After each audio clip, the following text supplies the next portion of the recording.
Distinguished heads of state and government, excellencies, distinguished delegates, ladies and gentlemen. I'm honored to welcome you to this summit, the largest ever gathering of world leaders on climate change. Your presence bears witness to the gravity of the climate change. It is a testament to the opportunity Copenhagen offers. Your decisions will have momentous consequences. You have the power to chart a safer, more sustainable, and prosperous course for these and future generations.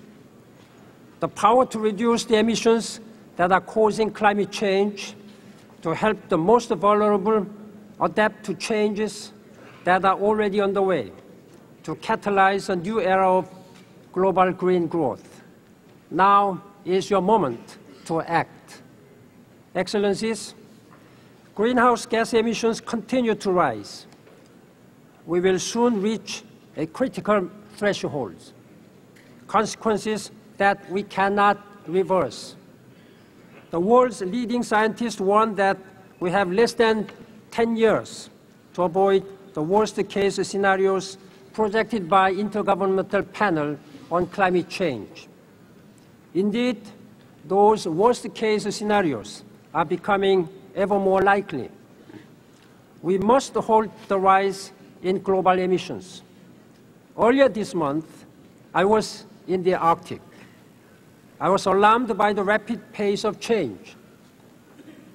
The Arctic could be nearly ice-free by late 2030. The consequences will be felt by people on every continent. Just yesterday, I met many leaders from small island states.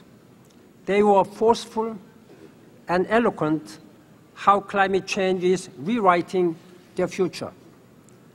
All across Africa, the most vulnerable continent, climate change threatens to roll back years of development gains.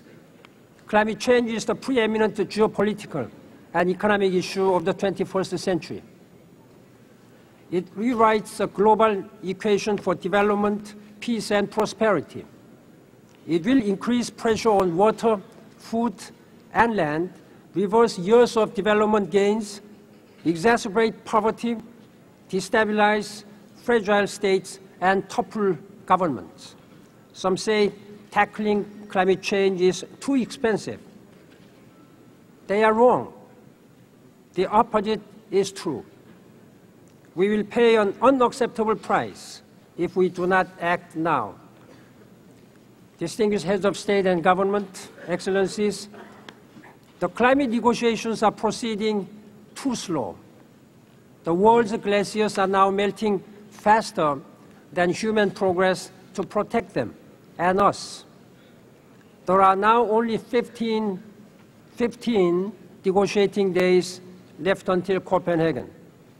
Your negotiators need your direct political support and guidance to resolve core issues, to accelerate the pace of negotiations, and to strengthen the ambition of what is on offer. Instead of demanding concessions from others, let us ask how we can contribute to the greater good. A successful deal in Copenhagen will mean more prosperity, more security, more equity. It will expand the pie for all. We need to build trust step by step. Today, I call on all the leaders of the industrialized countries in this room to take the first step forward. If you do so, others will take bold measures of their own. I also call on leaders from developing countries to accelerate their efforts. All countries must do more now. Excellencies, let us be clear about the signposts for success at Copenhagen and beyond.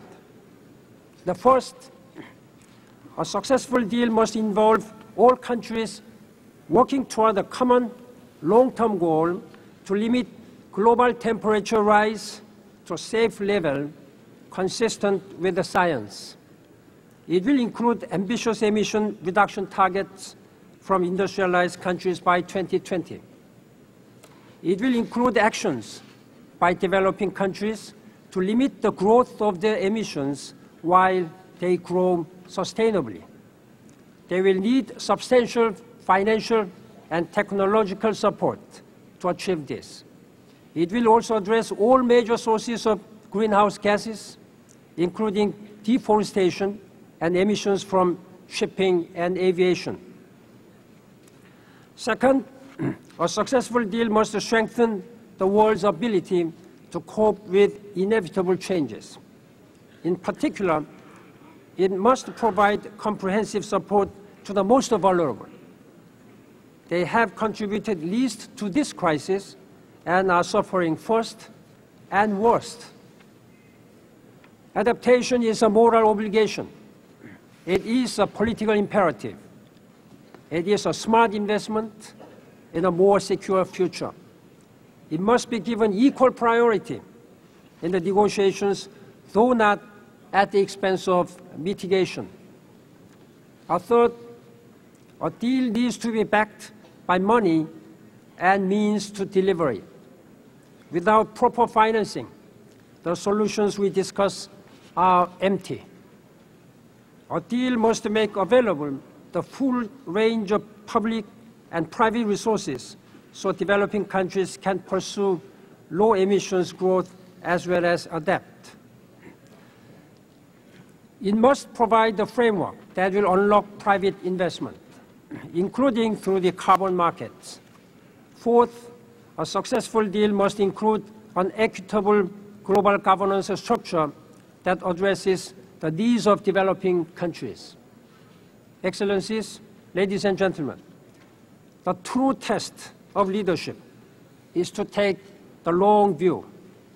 National leaders must become global leaders to meet the needs of their own people.